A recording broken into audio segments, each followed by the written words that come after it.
Hello guys, আসসালামু আলাইকুম। My name is উমাইরা।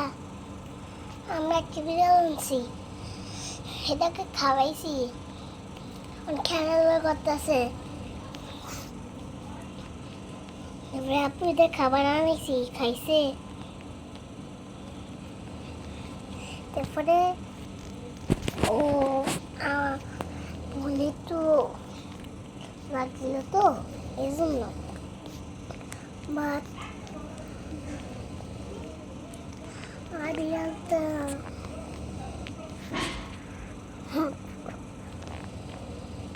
বিড়ালটা আমরা খাওয়াইছি।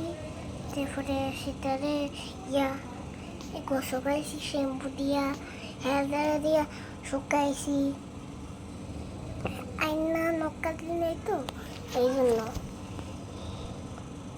বাট এসিএম তাহলে কি সত্যি আমরা দেখলে অবাক হয়ে যাবে। তোমরা দেখতে চাও তাহলে লাইক, যদি তোমরা এরকম একটা ভিডিও নিতে চাও তাহলে লাইক আর সাবস্ক্রাইব করে দাও।